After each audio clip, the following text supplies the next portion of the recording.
A Budapest Music Centernek az a fő célja, hogy a magyar zeneműveket és zenészeket megismertesse a világgal. És ehhez kellett egy olyan intézményt építeni, amiben rengeteg funkció van. Tehát itt a stúdiók pénzért tudnak dolgozni, a termeket ki lehet adni és pénzt tudnak termelni, stb. Ez volt néhány alapvető funkció, amit egyértelmű volt, hogy annyira nagy helyet fog foglalni az épületben, hogy ezeket kell először kijelölni, illetve ez volt a BMC-nek is a legfontosabb. Az egyik ilyen a koncertterem volt, ami már az elejétől egyértelmű volt, hogy ezt a régi udvarban kell elhelyeznünk. A másik ilyen egy jazzklub és egy étterem, ez egy ilyen közös használatú tér, ami nappal étteremként funkcionál, este pedig jazzklubbá válik. A jazzklubon kívül a zenei könyvtár volt nagyon fontos funkció, ami már eddig is működött a Lónyay utcában, illetve a BMC-nek az irodái. Ez a tárgyalóterem, ahol most vagyunk, ez gyakorlatilag a kinti sarok szimbólumnak az inverze, a belső megfelelője. Itt gyakorlatilag a régi saroknak a kibontása, az újbóli felépítése köszönít vissza negatívban. Szóval itt önmagában már, amikor csak a szerkezettel voltunk készen, egy nagyon érdekes tér élmény alakult ki abból, hogy sok sík metsződik össze. De végeredményében, amikor ez a szoba burkolatlanul itt állt, akkor is erős volt, hogy így mondjam. Ezt a tér élményt hangsúlyoztuk csak ki az anyagokkal. Ráadásul úgy, hogy ezen a szobán belül kizárólag egy anyag van, különböző geometriában felhelyezve és különböző megmunkálási módon. Ez a tér azért nagyon fontos, mert ide érkezünk meg az épületbe. Mindkét irányban jól átlátható. Egészen a Mátyás utca irányában egészen a jazzklubig el lehet látni. 3 belső tér van, amit egyébként megmodelleztünk. Ez az előtér, ahol most vagyunk, a koncertterem, illetve a jazzklub. Ezek a legkiemeltebb helyek belső építészeti szempontból, és ezeket a tereket úgy is terveztük, hogy folyamatosan a látványtervvel együtt abban is módosítottuk, és így alakult ki végül is a végleges formája.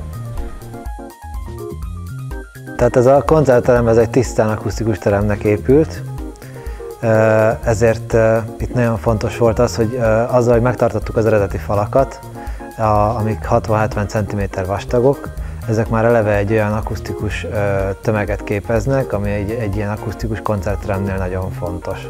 Ez ugye általában ezekben a modern koncerttermekben vagy operaházakban úgy érik el, hogy valamilyen faburkat vagy bármilyen burkattal kitalálnak valamilyen véletlenszerű felületet, és ebből ezt próbálják kialakítani. Ugye eleinte mi is ebben gondolkoztunk, de végül is utána maradtunk ennél sokkal őszintén megoldásnál, hogy ezeket a régi falakat mutatjuk meg, ahol a régi nyílások be voltak falazva már eleve statikai okokból is, ezekhez mind a régi téglákat használtuk, és ez már eleve egy olyan véletlenszerű felületet adott, amitől gyakorlatilag már az alaphangzása meg volt a koncertteremnek, így igazából csak ezt kellett felerősíteni, ezt kellett letisztítani, és ez adta meg az alaphangulatot a koncertteremnek. A másik, ami nagyon fontos egy akusztikus teremnél, hogy ez az udvar teljesen szabálytalan alakú, tehát egyik fal se párhuzamos a másikkal, mert ezeknél az akusztikus termeknél az ilyen szabályos visszaverődéseket mindenképpen kerülni kell, hogy egy ilyen egész hangzás jöjjön létre. Fontosnak gondoltuk azt építészetileg is, hogy az udvar jellege valamilyen szinten megmaradjon a koncertteremnek, ezért mindenképpen szerettünk volna természetes fényt. Ez gyakorlatilag ez a két végigfutó bevilágító sor, ami itt fölül található. Ennek nyilvánvalóan olyan praktikus oka is van, hogy napközben elég természetes fény jön, ahhoz nem kell feltétlenül működtetni a világítást, ez energiatakarékossági okokból is jó. A háznak a magja a koncertterem, annak a belső építésze, az adottságai, a meglévő falazatok, a kő, a háznak a kontúrja, a külső megformálása meghatározta a belső építészetet is. Gyakorlatilag egy egyszerű, de erős szimbólumokat kerestünk ebben. Ebből következik az anyagválasztás, hogy amennyire lehetett, leredukáltuk végül is 3 anyagra a meglévőek mellé, és ezt a 3 anyagot vittük végig. ilyen egyszerű. Tölgy, kő, fehér, fekete. Ez egy kétszintes jazzklub, a földszint és a pince van egybenyitva. Az első dolog az volt, hogy ugye ez az utcafal ez egy kéttraktusos épület volt, és a középső főfal teljes mértékben kikerült, azért, hogy egy elegáns nagy teret tudjunk létrehozni. Ehhez gyakorlatilag belül egy belső vasbetonmag készült, vasbeton alulbordás födémekkel. És mivel viszont a pincének a szintje és a földszintnek a szintje eredeti állapotban adott volt, a pincének egy viszonylag nyomott belmagassága volt. És mi pinceszintre tettük le a színpadot, amire gyakorlatilag a gangról, mint egy körfolyósóról rá lehet látni. Ennek a gangnak ez gyakorlatilag egy konzolos vasbeton lemez, ezt mindenképpen le kellett volna támasztani oszlopokkal az alsó szinten, ami zavaró lett volna a lentülők számára, nem lehetett volna teljesen zavartalanul rálátni a színpadra, és ezért alkalmaztuk inkább azt a megoldást, hogy gyakorlatilag a felső gang az a fölötte lévő födémre fel van függesztve.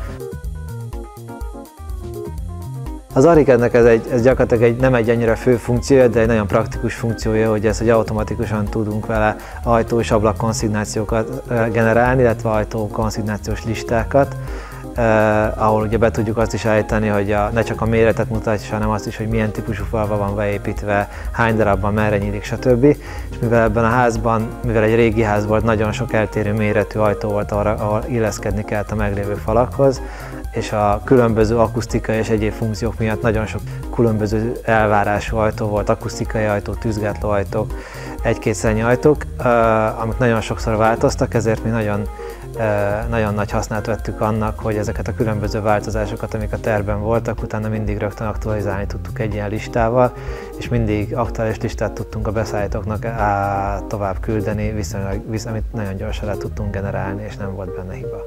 És a szoftver önmagában nem helyettesíti a fegyelmet. Egy ilyen együttműködésben azért a szoftvertől független fegyelem meg kell, hogy legyen. Ugyanolyan módon, mint ahogy a régi világban a papírrajzok kapcsán is megvolt. Ugyanakkor a teamwork ez egy óriási nagy terhet levesz a vállunkról.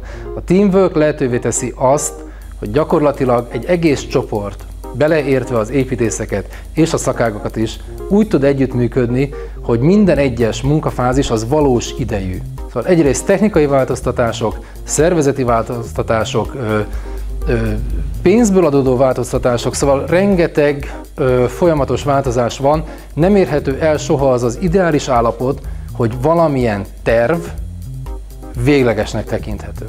És ezt az állandó alakuló tervmagot tudja az Archicad lekövetni. A rendszerváltás utáni időszakban azok az intézmények, akik arra voltak hivatottak, hogy eljutassák a magyar zenét külföldre, azok az intézmények megborultak. És akkor majdnem hobbiként, zenei információs központként elindultunk, béreltem egy irodát, a tanári fizetésem volt egy később felvett alkalmazott fizetése, és a zenészgázsimból megéltem én.